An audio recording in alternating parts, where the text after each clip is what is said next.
हे पहा मैत्रिणींनी, किती सुंदर अशी आपली ही टिफिनची भाजी तयार आहे. कसली भाजी आहे माहिती आहे? तर डांगराची. चला तर आपण याची झटपट रेसिपी पाहूया. तर इथे मी ना डांगराची कटिंग करून घेतलेलं आहे. वरची सालसुद्धा काढून घेतलेले आहे, कारण साल निब्बर होते ना, त्याच्यामुळे मी ते कटिंग करून घेतलेले. वरची साल काढून असे छोटे छोटे पीसेस तयार करून घेतलेले आहे कटिंग करून. तर आता हे ना हे पीस कटिंग करून ठेवले. तर त्यासाठी ना थोडंसं लसूण कटिंग करून घेतलेलं आहे, हिरवी मिरची कटिंग करून घेतलेली आहे, इथे कोथिंबीर घेतलेली आहे. इथे आपलं तेलसुद्धा गरम झालेलं आहे. तर चला तर तेलामध्ये ना मी थोडासा हिंग ॲड करते. आणि हिंग ॲड केल्यानंतर आहे ना थोडंसं गरम झाला की लगेच आपण आहे ना मोहरी तडतडून द्यायची. मोहरीनंतर जिरे तडतडून द्यायचे. जिऱ्यानंतर आता लसूणाची वेळ आली. लसूण टाकला की लसूण आहे ना छान गुलाबीसर होईपर्यंत आहे ना परतून घ्यायचं आहे. त्याच्यानंतर आहे ना हिरवी मिरची टाकायची, आपण जी कटिंग करून ठेवलेली. तुम्ही इथे आहे ना हिरवी मिरची बारीक मिक्सरमध्ये आबडधोबडसुद्धा करून टाकू शकता, पण झटपट आपलं म्हटलं चला कटिंग करून टाकूया.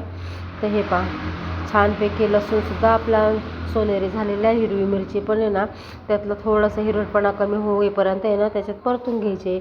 आणि मग जाणार आहे त्याच्यामध्ये थोडीशी हळद गेली की हळदसुद्धा परतून घ्यायची थोडीशी.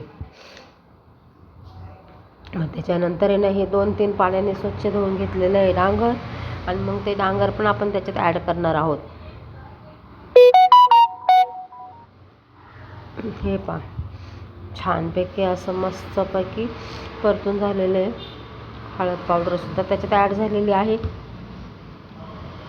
आता जाणार आहे डांगर गेल्यानंतर आहे ना ते वाफेवर छानपैकी आहे ना परतून घ्यायचं आहे.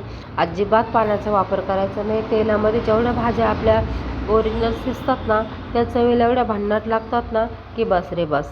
तर हे पहा डांगरसुद्धा केलेले. आता 1-2 मिनटं आपण त्याच्यावर परतून झाल्यानंतर आहे ना छानपैकी झाकणसुद्धा ठेवणार आहोत.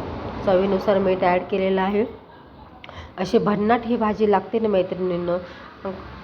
कशी थोडासा गोडपणा असतो या डांगरामध्ये अगोदरच, तर आहे ना त्याच्यामुळे आहे ना थोडीशी मिरची आपण जास्त टाकायची, म्हणजे तो गोडपणासुद्धा लागत नाही, पण चवीला एकच नंबर बरं का. असे छोट्या छोट्या रेसिपी तुम्हाला जर आवडत असेल ना तर नक्की चॅनलला फॉलो करा मैत्रिणींनो. हे पहा त्याच्यात आता दाण्याचा कूटसुद्धा टाकलेला आहे मी अर्धी वाटी. भाजी शिजलेली आहे, दाण्याचा कूट टाकला आहे. आता 2 मिनटं ती परतून घ्यायची. त्याच्यानंतर अशी वरून कोथिंबीर सजवून टाकायची. काही भाजी आपली तयार, भन्नाट अशी भाजी तयार. तर मैत्रिणींनी नक्की व्हिडिओ आवडल्यावर शेअर, कमेंट, फॉलो नक्की करा.